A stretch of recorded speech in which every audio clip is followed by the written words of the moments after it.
주리라. 아멘. 할렐루야. 하나님의 은혜가 오늘도 귀한 주일 주님의 성전에서 예배 드리시는 여러분 모두와 함께 하시기를 간절히 축복합니다. 특별히 평안하여 든든히 세워져가는 여러분들의 귀한 삶이 되시기를 간절히 소원합니다. 한번 따라해 보겠습니다. 모든 것이 하나님의 은혜입니다. 긍정과 감사로 하나님을 예배합니다.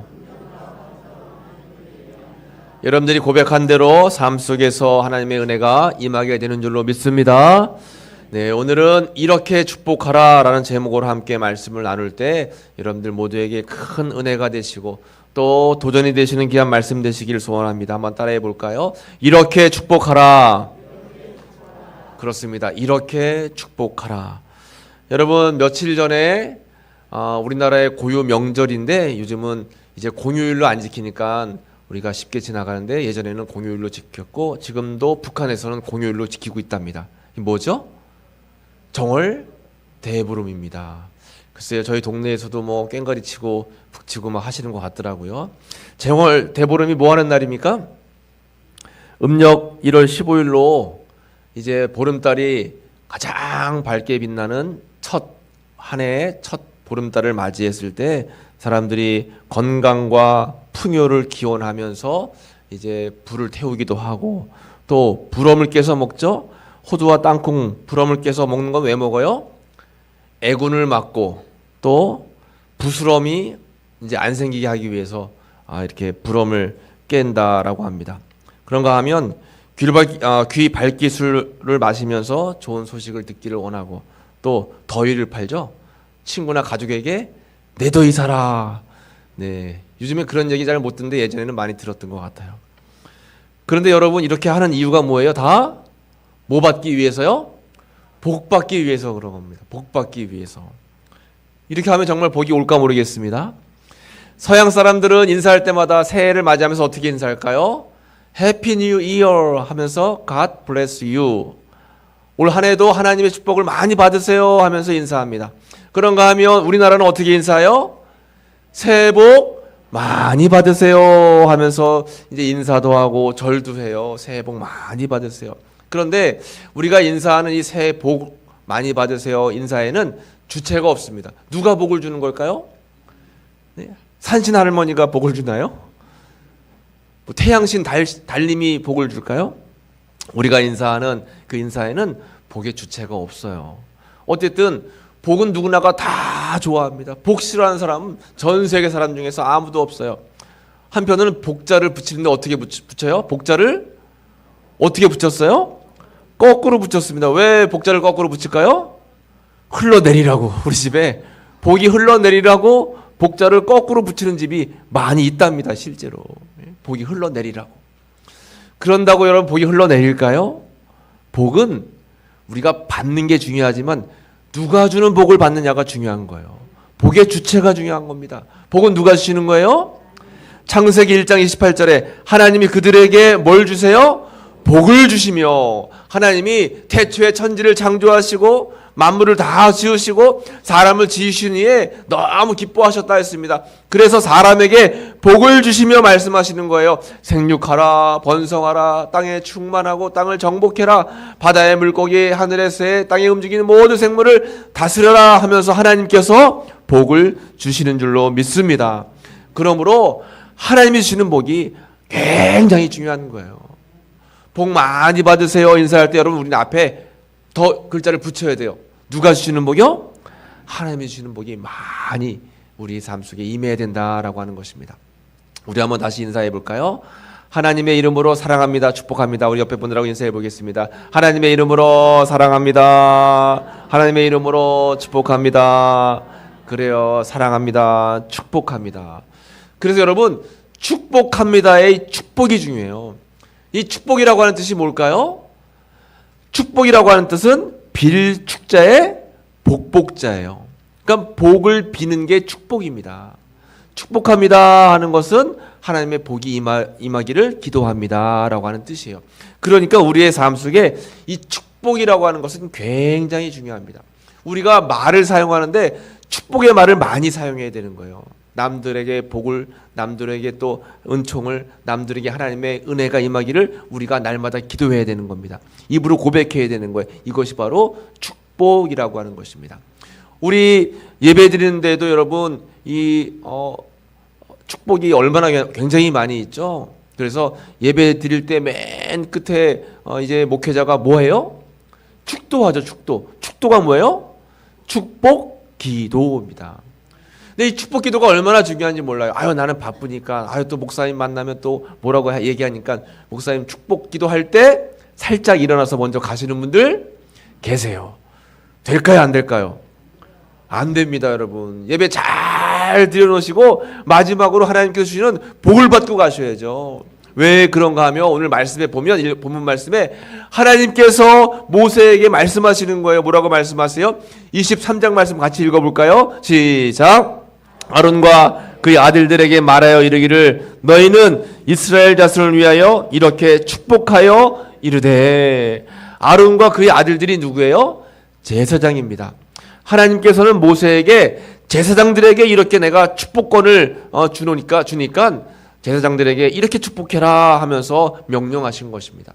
그래서 제사장들에게는 축복권이 있어요. 그 축복을 받아 누리면 하나님께서 주시는 그러한 복이 임하게 되는 겁니다. 세상이 주는 복하고는 비교가 안 되는 거예요. 하나님이 주는 복이 중요하다라고 하는 것입니다. 여러분, 하나님께서 어떠한 복을 주시는가, 우리가 어떻게 기도해야 되는가, 오늘 말씀을 여러분 잘 들으시고 이 말씀대로 여러분들의 삶 속에 이제 행하면 여러분들의 기도를 통해서 하나님의 복이 여러분들의 기도의 대상자, 가족이 될 수도 있고 자녀가 될 수도 있고 이웃이 될 수도 있어요. 그들이 복을 받는 줄로 믿으시기를 간절히 축복합니다.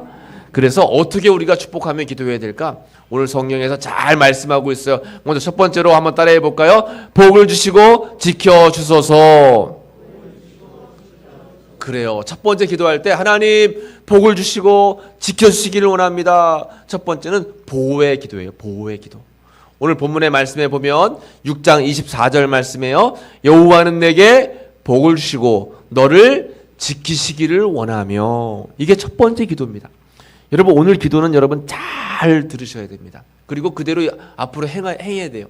그러면 여러분들의 기도를 통해서 자녀와 가족과 이웃들이 복을 받는 겁니다. 먼저 첫 번째 기도는 여호와는 내게 복을 주시고 너를 지키시기를 원하며, 이렇게 기도하는 겁니다. 여기서 복을 주시며, 복을 주시고, 여기서 복이라고 하는 말은 바라크라고 하는 히브리어로 이제 bless, 하나님이 주시는 세상적인 복을 의미합니다. 그래서 장수의 복, 건강의 복, 물질의 복, 번영의 복, 성공의 복, 이 세상을 살아갈 때에도 우리는 하나님의 복을 받아야 살아갈 수가 있어요. 사람들이 마음먹은 대로, 사람들이 계획한 대로, 사람들이 뜻하는 대로 다 잘 될까요? 잘 되지 않습니다. 하나님이 풀어주셔야 돼요. 하나님이 인도하시고 이끌어 주셔야 됩니다. 그래야지 우리가 삶 속에 복이 임하는 거예요. 여호와께서 내게 복을 주시는데, 하나님이 복을 주시면 우리 삶 속에 임하는 그런 은혜가 있어요. 그게 뭐예요? 우리를 지켜주신다라고 말씀해 주셨습니다. 여기서 지켜주신다라고 하는 말은 히브리어로 쉐마르라고 하는 뜻인데, 이 쉐마르라고 하는 뜻은 둘레 가시로 울타리를 친다라고 하는 뜻입니다.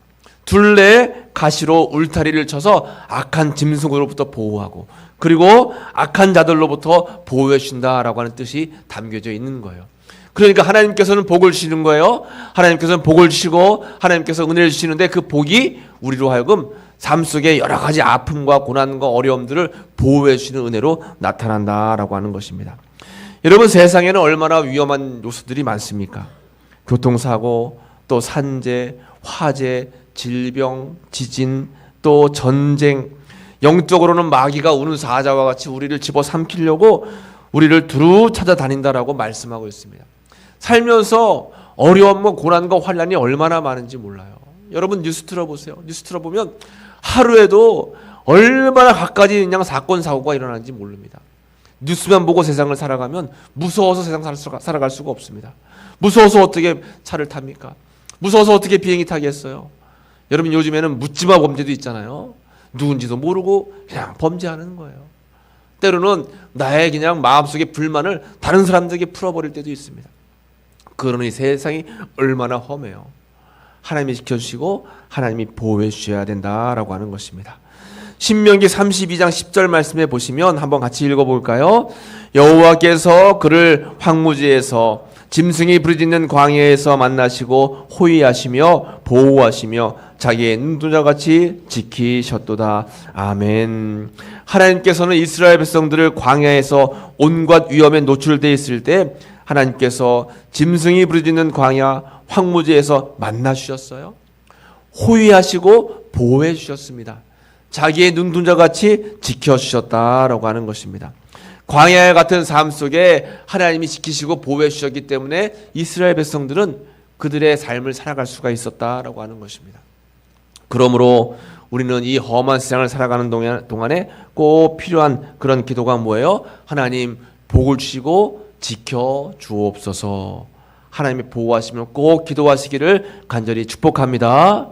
하루에 한 번씩 꼭 자녀들에게 축복하며 기도하는 거예요. 하나님 우리 자녀 누구누구 복을 주시고 지켜주세요 하고 기도하시기 바랍니다. 하나님께서 우리의 기도를 들으시고 방패, 울타리, 보호자가 되어주신다라고 하는 것입니다. 그런 은혜가 여러분들의 삶 가운데 임하시기를 간절히 축복합니다. 두 번째 기도입니다. 어떻게 축복하며 기도해야 될까요? 한번 따라해 볼까요? 얼굴을 비추사 은혜 베푸소서. 그래요. 얼굴을 비추사 은혜 베푸소서. 은혜 달라고 기도해야 되는 겁니다. 오늘 본문의 말씀 6장 25절 보면 여호와는 그의 얼굴을 내게 비추사 은혜 베푸시기를 원하며 했습니다. 여기서 얼굴을 비추사라고 하는 이 비추사는 히브리어로 오르라고 하는 뜻으로 하나님의 빛을 의미합니다. 영광스러운 빛. 창세기 1장 3절에 나오는 빛이에요. 하나님이 태초에 천지를 창조하시고 빛이 있으라 말씀하셨습니다. 그전에는 흑암이었어요. 어둠이었어요. 하나님께서 빛을 만들어 주시니까 이 세상이 밝게 환하게 되었습니다. 여러분 우리가 지금도 예배당에서 예배드릴 수 있는 것은 이 천정에 뭐가 있기 때문에 예배 환하게 드릴 수 있어요? 빛이 있기 때문에 그런 겁니다. 우리 마음속에 삶 속에 어둠이 있고 괴로움이 있고 두려움이 있어요. 마음 가운데 답답한 문제가 있습니다. 그러면 우리는 기도해야 되는 거예요. 하나님 얼굴빛을 비추어 주세요. 하나님의 빛이 내 마음속에 임하게 되면 그 빛은 내 마음에 있는 어둠들을 다 물러가게 하는 것입니다. 그 빛이 주시는 은혜가 있는 게 뭐예요? 하나님께서 비추시는 은혜를 베풀어 주시는 그러한 은총이 우리 삶 속에 임하게 된다라고 하는 것입니다. 여기서 이야기하는 은혜라고 하는 말은 이제 히브리어로 헤세드예요. 헤세드. 헤세드는 거룩하고 변함없는 하나님의 자비와 사랑과 은혜를 의미한다라고 하는 것입니다. 하나님께서 우리의 삶 속에 빛을 비춰주시면 은혜가 임하게 되는데 그 은혜는 지속적인 거예요. 변함이 없는 것입니다. 영원한 사랑으로 우리 삶 속에 비춰준다라고 하는 것이죠. 그러므로 여러분 늘 항상 기도할 때마다 하나님 주님의 빛이 비치어서 항상 은혜 가운데 살아갈 수 있도록 인도하여 주옵소서 하고 기도하신 여러분들 되시기를 간절히 축복합니다. 여러분 우리는 은혜가 없으면 살아갈 수가 없어요. 룻이라고 하는 여인이 보아스를 만나서 존귀하게 된 것은 우연일까요? 아니요. 하나님의 은혜였습니다. 우상장사의 아들인 아브라함이 하나님께서 불러주셔서 믿음의 조상으로 존귀하게 사용받은 것은 우연한 일이 아니었습니다. 하나님의 전적인 은혜였다라고 하는 것이죠. 살인자 모세가 하나님께서 불러주셔서 민족의 지도자로 쓰임받을 수 있었던 것도 우연이 아니라 하나님의 은혜였습니다. 여러분 이 자리에 앉아 계신 여러분들도 우연히 교회에 다녀서 우연히 하나님을 믿게 된 것이 아닙니다. 하나님의 전적인 은혜인 줄로 믿습니다. 그러므로 우리가 지나보면 내게 걸어온 모든 순간, 내가 걸어온 모든 순간이 다 하나님의 은혜이고 모든 것이 주님의 은총입니다. 한번 따라해 보겠습니다. 모든 것이 하나님의 은혜입니다. 그렇습니다, 여러분. 모든 것이 하나님의 은혜예요. 지금 당장 내 옆에 내 삶의 어려움인 그림자가 있다 할지라도 태양이 위치를 바꾸면 그림자는 사라지게 돼 있어요. 여러분들의 삶 속에 어두운 그림자 같은 그런 문제가 있다 할지라도 하나님의 은혜의 빛이 비치게 되면 언제 그랬냐는 듯이 어둠이 다 물러가게 되는 줄로 믿습니다. 하나님의 은혜가 임하게 되면 병도 치료받게 되고, 하나님의 은혜가 임하게 되면 지옥 같은 가정도 천국으로 변할 수 있게 되고, 하나님의 은혜가 되면 내 마음속에 아픔으로 남아있는 자녀들, 자식들도 하나님의 은총 가운데 다 회복의 역사가 임하게 되는 줄로 믿습니다. 그러고 보면 믿음도 은혜이고 또 건강도 하나님의 은혜이고, 우리가 살아갈 수 있는 모든 삶 속의 가족들, 교회들, 우리나라의 번영과 안정도 하나님의 은혜가 아니면 우리는 살아갈 수가 없다라고 하는 사실을 우리가 고백하게 된다라고 하는 것이죠. 그러므로 여러분 기도할 때마다 하나님, 주님의 얼굴빛을 비춰주셔서 은혜 가운데 살아갈 수 있도록 주여 인도하여 주옵소서. 기도하신 여러분들 되시기를 간절히 축복합니다.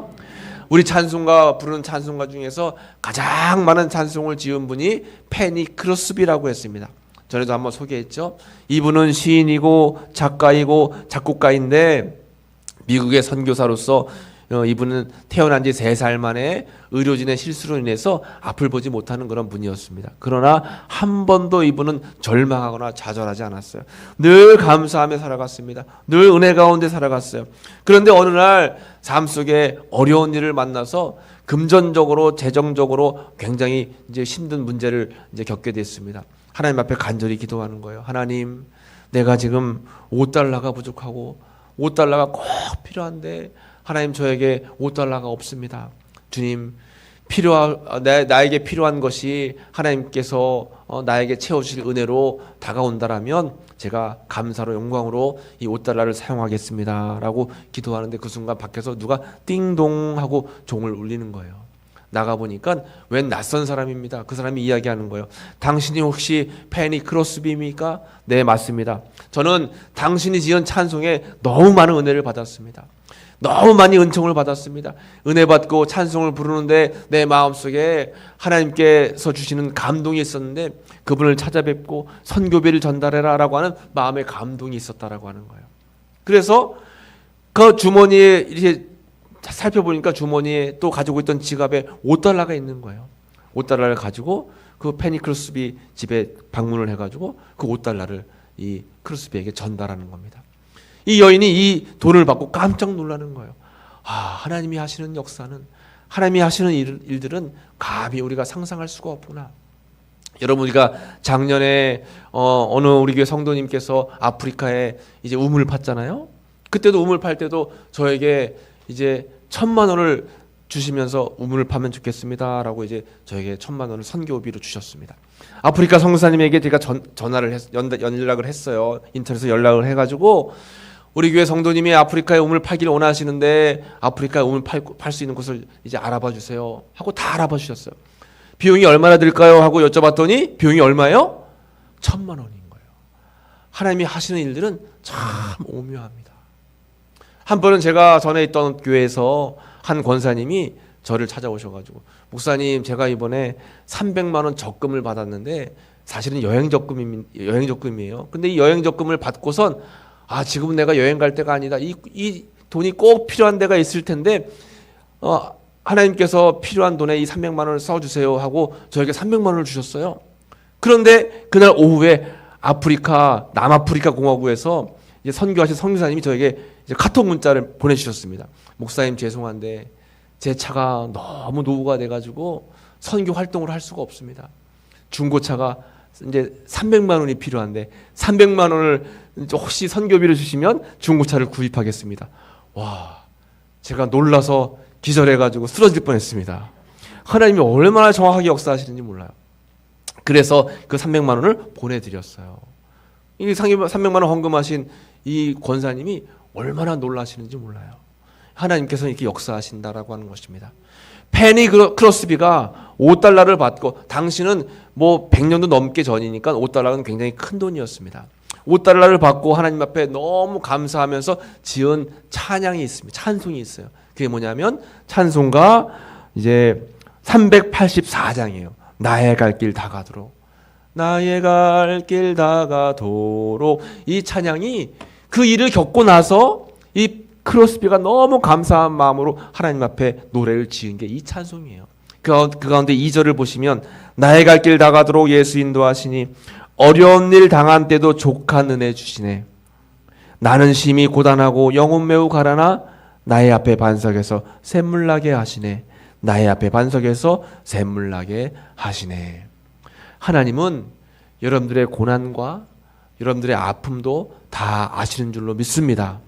그리고 은혜의 빛을 비춰주셔서 하나님께서 우리가 힘들고 어려울 때마다 때를 따라서 도와주시는 은총을 베풀어 주시는 거예요. 여러분, 지금 알게 모르게 여러분들의 삶 속에 고난이 많이 있으실 것입니다. 어떤 분들은 육신의 질고 때문에, 어떤 분들은 자녀들 때문에, 어떤 분들은 재정적으로 어려워서 여러 가지 다양한 어려움들이 있어요. 그러나 하나님은 알고 계시기 때문에 여러분 기도하는 거예요. 하나님, 얼굴빛을 나에게, 얼굴빛을 우리 가정에, 얼굴빛을 우리 자녀들에게 비추어 주셔서 하나님의 은혜로 살아갈 수 있도록 인도하여 주옵소서. 여러분 기도하시기를 축복합니다. 기도하면 하나님께서 반드시 들으시는 겁니다. 세 번째 마지막 기도 어떻게 기도해야 될까요? 한번 따라해 볼까요? 얼굴을 향하여 드사 평강 주소서. 그렇습니다. 평안을 위한 기도입니다. 오늘 본문의 26절 말씀 보면 여호와는 그 얼굴을 내게로 향하여 드사 평강 주시기를 원하노라 할지니라 하라 했습니다. 얼굴을 내게로 향하여 드사, 이것은 히브리어로 나사라고 하는 뜻인데 위로 들어 올리다, 관심을 갖다라고 하는 뜻이에요. 그러니까 하나님께서는 우리를 향하여 얼굴을 향하여 들고 관심을 가져주신다라고 하는 것입니다. 여러분, 관심이 중요해요. 교회를 다니면서도 여러분 교회에 관심이 없고 성도들에게 관심이 없으면 누가 아픈지, 오늘 누가 안 왔는지, 누가 어려운지 그런 거 신경 안 쓰고 살아갈 수 있습니다. 이웃도 마찬가지예요. 이웃 사촌끼리 살아가면서 관심이 없으면 누구 집에 누가 아픈지, 어떤 어려움이 있는지 알 수가 없습니다. 그러나 관심 가져보세요. 그분을 위해 기도하고 관심 갖고 사랑으로 돌보면 항상 그분에게 어려움이 무엇인지를 생각하게 된다라고 하는 거죠. 하나님은 우리가 기도할 때마다 우리에게 관심을 갖고 우리를 향하여 얼굴을 드셔서 뭘 주시는 거예요?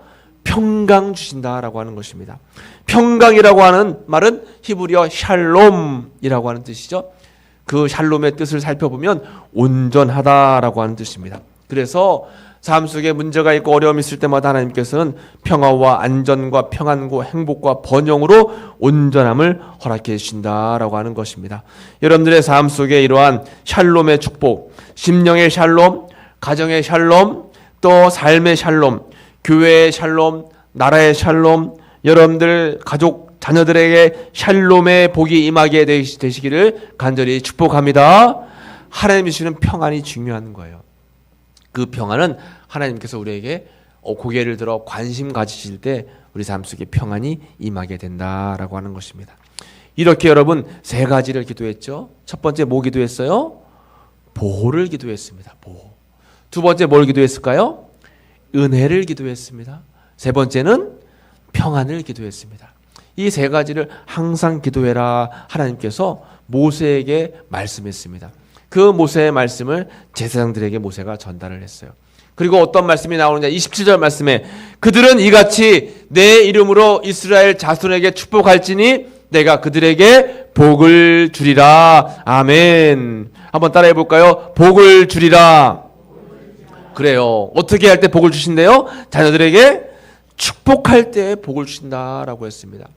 이스라엘 자손들에게 축복할 때 하나님께서는 복을 주시겠다라고 말씀해 주셨어요. 그러니까 복이라고 하는 것은 하나님께서 직접 주실 때도 있지만 사람을 통해서 제사장을 통해서 아니면 우리 성도들을 통해서 복을 빌어줄 때 그 축복의 통로를 통해서 하나님께서 역사를 주신다라고 하는 것입니다. 여러분, 아프리카에 우물 팔 때 그냥 우물을 하나님께서 주실 수도 있지만 사람을 통해서 축복을 주시는 거예요. 마찬가지로 하나님께서 우리에게 복을 주실 때에도 이렇게 복을 빌어줄 때 주님께서 복을 주신다라고 하는 것입니다. 그러면 오늘날 이러한 축복권은 제사장에게만 있을까요? 구약시대에는 제사장에게만 있었습니다. 아론과 그의 아들들에게만 있었어요. 그러나 신약시대, 성령시대를 살고 있는 오늘날 우리에게는 베드로전서 2장 9절 말씀이 있습니다. 그러나 너희는 택하신 족속이요 왕같은 제사장들이요 거룩한 나라요, 이렇게 말씀하고 있습니다. 오늘을 살고 있는 우리 모두가 다 왕같은 제사장이에요. 그러므로 여러분들이 복을 빌면서 기도하면 하나님께서 그 기도를 다 응답하시고 그대로 역사하신다라고 하는 것입니다. 한번 따라해 보겠습니다. 나는 왕 같은 제사장. 그렇습니다. 나는 왕 같은 제사장이에요. 여러분들은 다 왕 같은 제사장입니다. 그러므로 축복하며 여러분들이 기도하면 하나님께서 여러분들의 기도를 들으시고 복을 주신다라고 하는 것입니다. 그러니까 하루에 한 번 이상씩 꼭 축복하며 기도하시기 바랍니다. 자녀들을 위해서 기도하시는 거예요. 여러분들의 자손들을 위해서 기도하시는 겁니다. 하나님 보호의 복을 주옵소서. 하나님 은혜의 복을 주옵소서. 하나님 평강의 복을 주옵소서. 하나님의 이름으로 기도하면 하나님께서는 그 기도를 들으시고 역사하시고 다 복을 베풀어 주신다라고 하는 것이죠. 여러분 책 가운데 하루에 한 번 자녀를 축복하라라고 하는 책이 있어요. 하루에 한 번 축복하면 일주일이면 몇 번 축복하게 돼요? 7번 축복합니다. 한 달이면 몇 번 축복하게 돼요? 30번이나 31번, 1년이면 365번씩 축복하는 거예요. 날마다 자녀들을 하루에 한 번씩 축복하며 기도하면 그 축복이 쌓여가지고 하나님께서 그대로 자녀들에게 임하게 되는 겁니다. 여러분들 다 큰 자녀도 다 똑같은 자녀죠? 이름을 불러가면서 오늘 말씀을 꼭 기억하면서 축복하며 기도하시길 바랍니다. 그러면 하나님께서 다 들으시고 세상이 주는 복이 아니라, 세상이 주는 그러한 형통이 아니라 하나님이 주시는 복, 세상 만물을 창조하셨어요. 지금도 운행하세요. 만사 형통하게 하시는 그러한 모든 하나님의 은혜가 우리가 축복하며 기도할 때에 은혜를 베풀어 주신다라고 하는 것입니다. 다시 한번 우리가 축복해 보도록 할까요? 사랑하고 축복합니다. 나의 자녀를 사랑하고 축복합니다. 우리 가족을 사랑하고 축복합니다. 우리 교회를 사랑하고 축복합니다. 옆에 분들 보면서 당신을 사랑하고 축복합니다. 하나님의 귀한 은혜의 축복이 여러분들의 삶 가운데 임하게 되시기를 간절히 축복합니다. 기도하겠습니다. 하나님 감사합니다. 너희는 이렇게 기도해라 우리에게 말씀해 주셨습니다. 이 말씀을 꼭 기억하고 우리가 1년 365일 자녀를 축복하고 나라와 민족을 축복하고 또 하나님 우리 교회를 축복하고 이웃을 축복해서 하나님이 주시는 응답과 하나님이 주시는 복을 다 받아 누릴 수 있도록 은혜를 더하여 주옵소서. 예수님의 이름으로 감사하며 축복하며 기도하옵나이다. 아멘. 이 시간 치유의 기도를 드리도록 하겠습니다. 여러분 아픈 곳이 있으면